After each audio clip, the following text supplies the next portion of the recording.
Well, it's here. I got my Nintendo Switch 2 delivered on the 10th of June, being a Tuesday of 2025.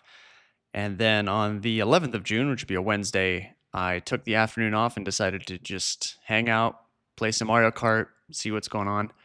I was not able to play a ton of it on the day that it released. Um, but I got to mess around with it a little bit. Most of the stuff that I was doing was just system transfer, downloading all of the old software and all that kind of junk. Um, but pretty much, I guess, let me just fill you in on what happened between the last time I mentioned the shipment of my console. It shipped out here just fine. However, I have noticed this problem a couple of times in Japan for some reason. So whenever you're shipping something and it's labeled as a gift through customs, usually there's no tax on that. You don't have to pay anything for that. But a couple of times out here, I've gotten things sent like during Christmas or birthdays or anything like that. Anything that's like of a certain value, whenever it gets delivered, they ask me to like pay for it. They ask me for like extra cash. And it's always kind of surprising to me that they do this because it's like, well, first of all, this is something that I already bought in the United States. I've already paid the tax on it, right? I've also paid all of the shipping through UPS. The Switch 2 went UPS because I just don't trust USPS. We've lost a few things through USPS. But yeah, we went through a premium service. We paid extra top dollar for it. Like, we didn't go the cheap route or nothing like that. We paid all of our stuff, and it was 100% covered from UPS. Yet the Japanese government are still asking me for money. And I mean, they asked me for like, $60, which, $60 is not a huge amount of money, but it's kind of excessive to tax me twice for this.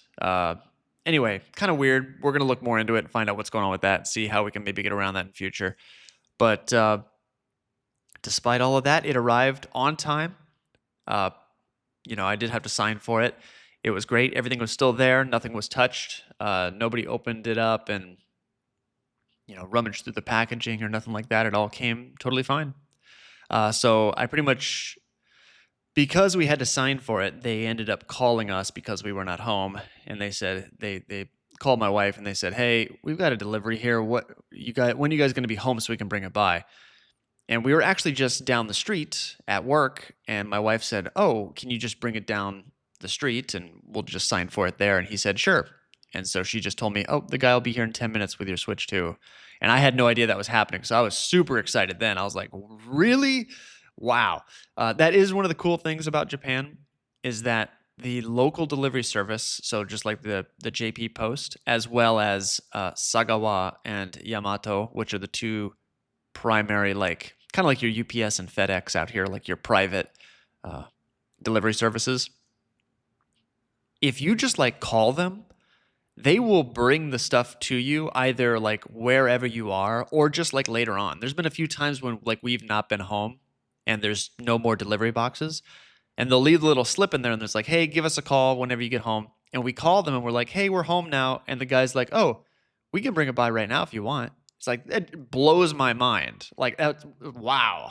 I mean, that could just be small town life, but we had that happen a couple times when we were living like actually in the Fukuoka city as well. I don't know if they do that in Tokyo. Maybe they can't. But I've had that experience quite a few times out here with the mail, and it's always extremely impressive. But anyway, no more about the mail. Let's talk about the new console. I've got it actually right here in front of me. And I wanted to get one of the new cases, but I was looking at the first-party Nintendo Switch 2 cases from Nintendo, and I was not impressed with what they released because it's basically the exact same case that they had last time, which I just didn't like. I just kind of was like, it's okay. I bought it, and I never really used it. I preferred other cases, specifically Hori. So this time, I bought a Hori case. More specifically, I'll probably show it to you here. It's a green puffy jacket kind of case. It's really awesome, super thick, really durable. It's got a lot of extra storage for cables and stuff like that because haha, the Switch 2 is more powerful now, so you're definitely gonna need to bring a charging cable with you, at least for this launch model, because it's not gonna last too long, especially on a plane. But yeah, I've got the Switch 2, holding it right here in my hands, looking at it. Uh, it is definitely bigger. I like that the buttons are bigger. I like that the Joy Cons are bigger. Um, I even like the fact that it's like one solid color now. Like now that I look back on the old Nintendo Switch models and I see that the entire Joy-Con are different colors, it doesn't look as good as the accents on the joysticks. I kind of prefer that now. I didn't when I first saw it, but now that I've got it in my hands, I really like it. Also, the magnetic Joy-Con attachment is ooh, it feels really good. I don't think I could ever possibly go back to the old Joy-Con now. I love this kind of solid thing. Also, the mouse mode is definitely interesting. I'm not sure how much I will use that. Um, my fingers kind of like, I don't know. My fingers are a little bit longer, so they kind of like drag on the ground a little bit. I don't know. I really want to test out a proper piece of software with this, like Metroid Prime 4, and get a feel for how it's actually going to use the mouse control in a really optimized way. Right now, at least for me, I haven't really. I did not buy the Welcome Tour. I did not buy any other extra software. I just have Mario Kart. So I didn't buy anything that dedicatedly like uses that mouse control yet. But I'm excited to try it with Metroid Prime 4. I probably am just going to use my Pro controller, honestly, but it'd be kind of cool to check it out. Give it a try. I do have a lot of experience playing. Like, I played Left 4 Dead 2 a ton on PC, so I'm no stranger to mouse and keyboard for shooters. But the Switch is super premium. It's really nice to hold in the hand. I really like the screen.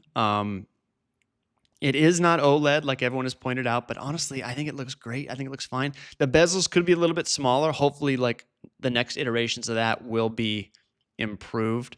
The kickstand is also awesome. So that's another reason why I have not just. I saw a lot of YouTubers and a lot of people just really rush out and make really quick reviews of the hardware. Like the day of release, they're like, "All right, this is what I think of it," and it's like, dude, you haven't really used it yet. So I resisted the urge to do like an initial impressions video, and I've had it for exactly a week.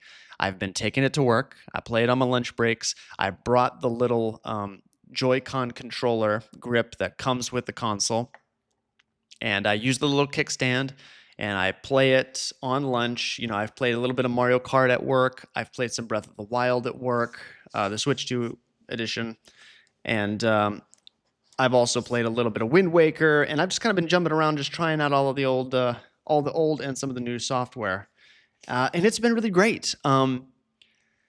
The only thing that I will say that I would probably knock on the Switch 2 right now is the battery. The battery is not optimal. Sorry, I'm just zipping this back up here. It is just really not optimal. So I had kind of a weird situation with it. I saw a lot of people online saying, "Hey, you should enable the setting that says we're going to stop charging at 80% so that you don't like kill the battery faster." And I was like, "Okay, I'll do that." And so my battery never went up to 100% ever for the first like couple days. Well, one day I had to charge the Switch, or I had to download the Breath of the Wild Switch 2 update because I had like a really funky. Okay, so sorry, quick sidetrack. I had a really funky issue with Breath of the Wild. And I'm sure that it's just because I'm being really weird about this, but let me just briefly explain what happened to me. So I own Breath of the Wild physically for the Nintendo Switch 1. I have also independently bought the DLC for Breath of the Wild, which was downloaded onto my old console, right? So I had the DLC downloaded and all the updates, but the physical game was still in the cartridge. I do the system transfer. It transfers all of my save data. It says, okay, you've got the DLC, and it downloads only the DLC. And so it still asks for the cartridge. And I was able to download the update for the Nintendo Switch 2 because I'm a subscriber of Nintendo Plus or Nintendo Switch Online. So I was like, okay, that's pretty cool. And I was looking under my account, and it said that I still had a what was it? I still had one of those game vouchers where you buy two for $100 and you essentially get like $10 off of two games, right? So instead of paying 120, you're only going to pay 100. And I had one of those and I was like, you know what? I'm going to spend one of those on Breath of the Wild because I'd like to have a digital version of that so I don't have to carry around the cartridge. Um, because why not, right? Like these vouchers are not going to be useful much longer anyway. Nintendo is phasing that program out for the Switch 2. I may as well use them while I can so that I could just redeem these digital versions of the games. And I think I still have do I still have one more? I don't think so. I think that was my last one.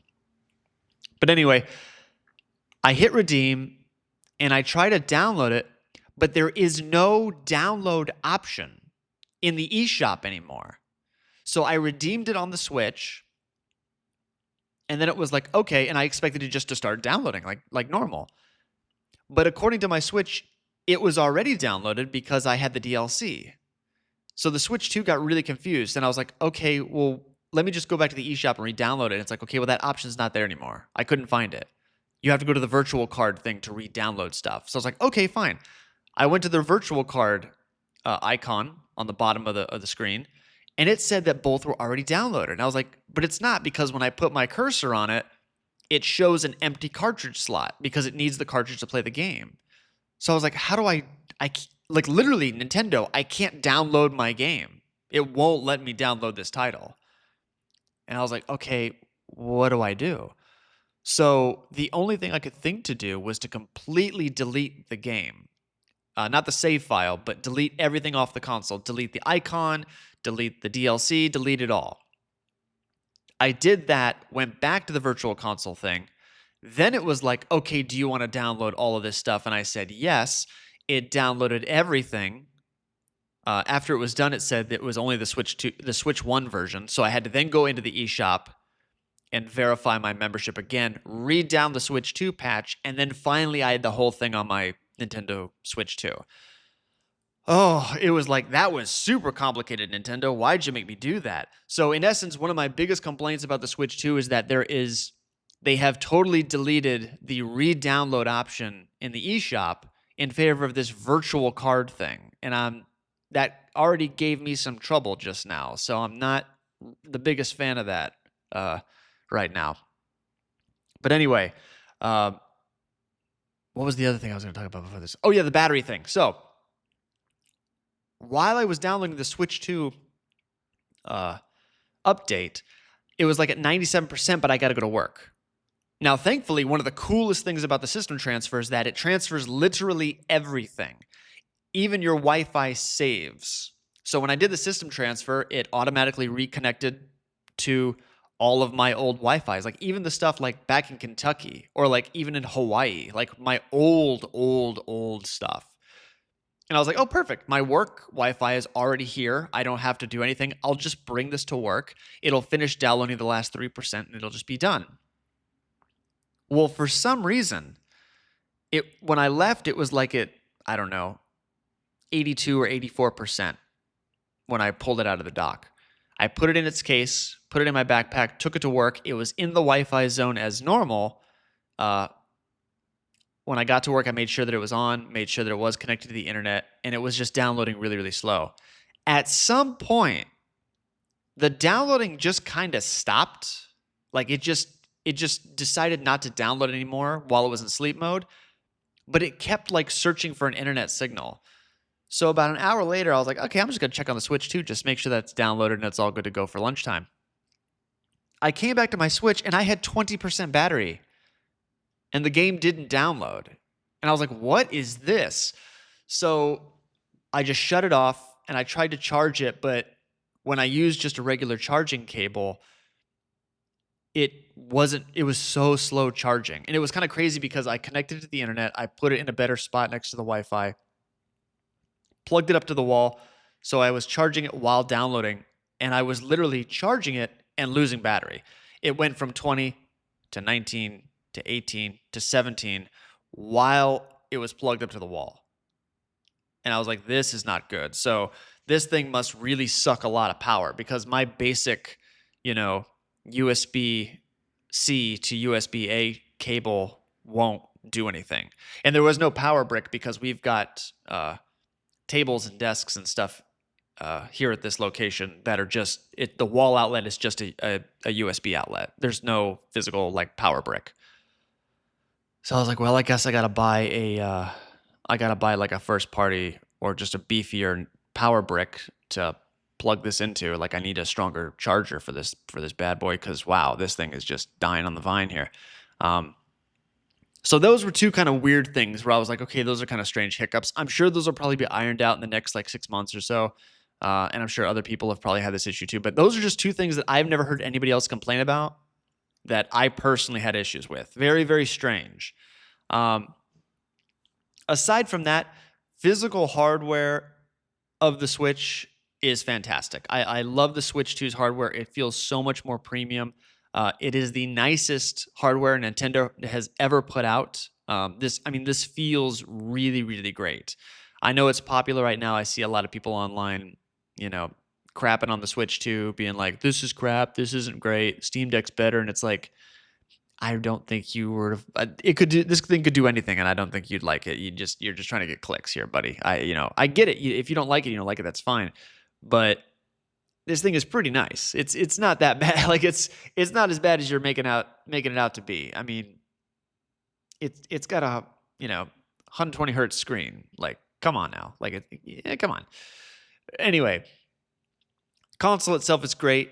The dock feels real cheap though. The dock feels real cheap. When I was plugging it up to my TV, the very first one, it had that nice little hinge where you just kind of pull it down, plug in the things, and then, throw the little door back up, and it was really great. This whole thing, the piece of plastic comes off, and getting that back on there is kind of a pain in the ass. Like, it is not fun. And it's real flimsy, and like it was falling all over the place. And I was like, once I got it all plugged in, I was like, okay, don't touch it. Like, just I never want to open the back of that Switch 2 dock ever again. It was just like, ugh, this is not that great. So the Switch 2 dock is like okay, but I don't know. I guess I could just leave the whole back of that off, but I don't know. I want to set it up as it's designed to be set up. However, I will say that I actually really prefer the Joy-Con grip that comes with the Switch 2. That is very nice. I really enjoy it, and I enjoy it mostly because of how they attach to, the Joy-Con grip now with the magnets. I think that's a lot nicer than the sliding on one for the original Switch. I really prefer that quite a bit. I've been using it at work, and it's fantastic. But the star of the show, and I wasn't expecting this, but the best piece of hardware attached to the Switch 2 is the Pro Controller.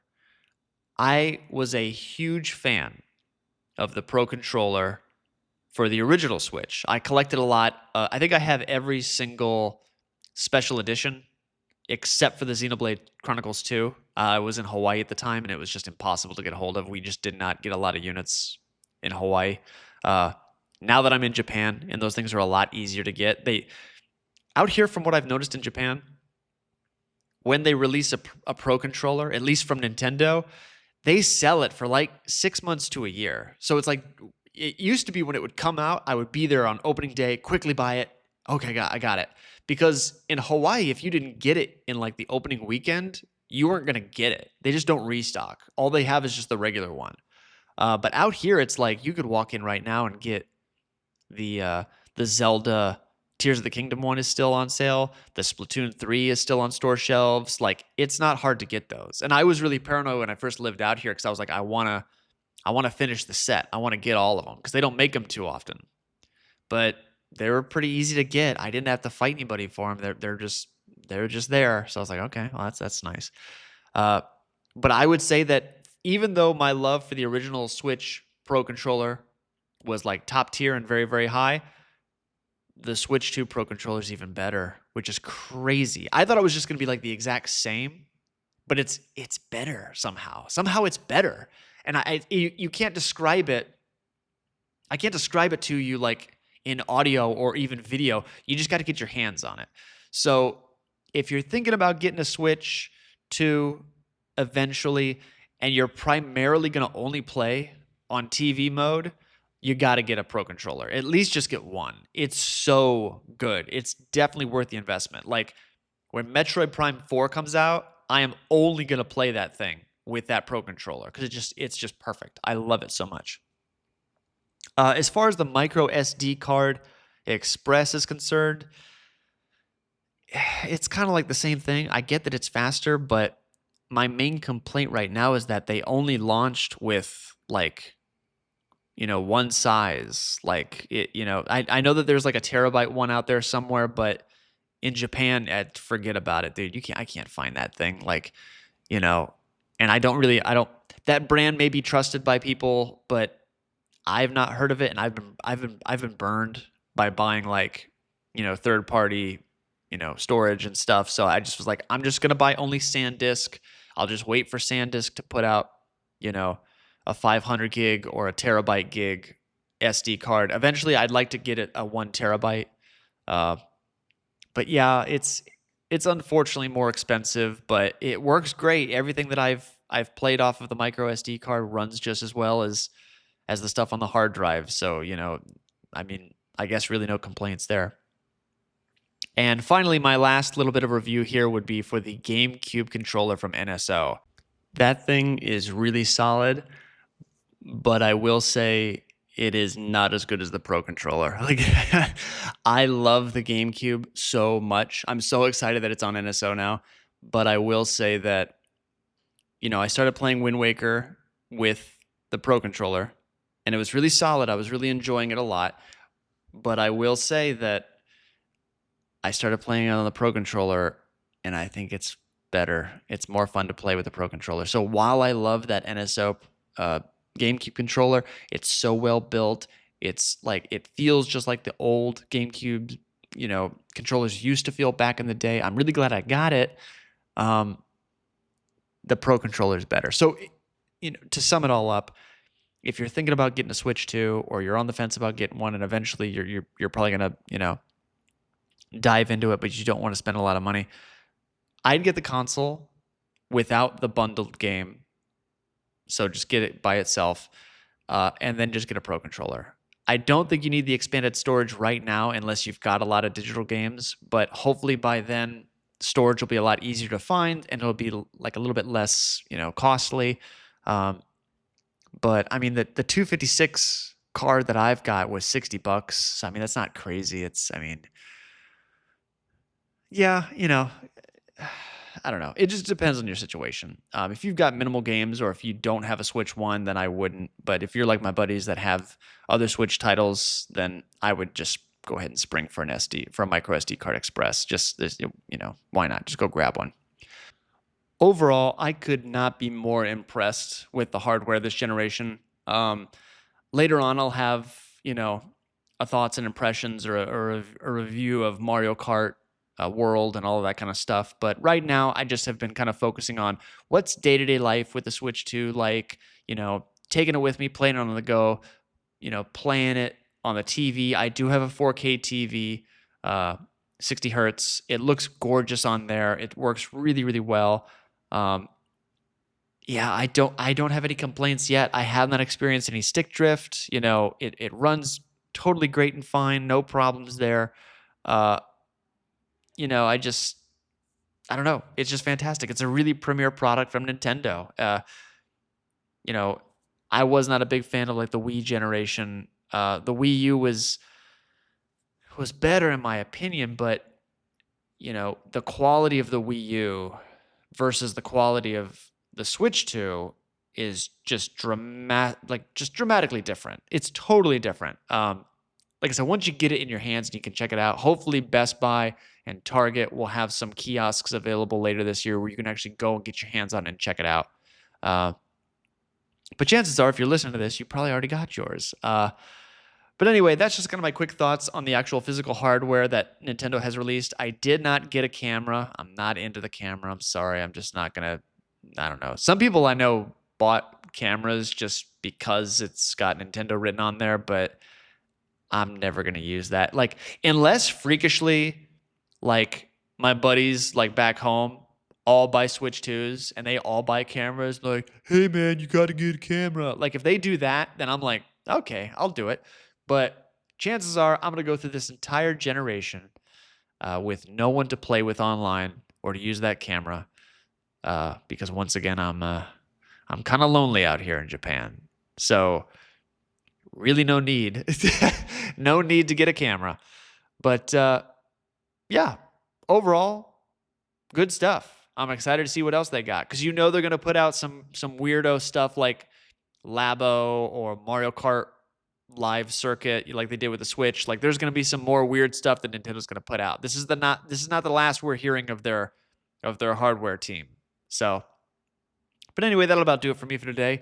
Thanks for listening and checking in. I will have actually tonight there is a Donkey Kong Bonanza direct coming. I was thinking about doing a live reaction, but after the Mario Kart World Direct, it's only going to be 15 minutes. There's not going to be that much, so I'll just do a later episode on that. But hope you're having a great day out there, and as always, take care of each other.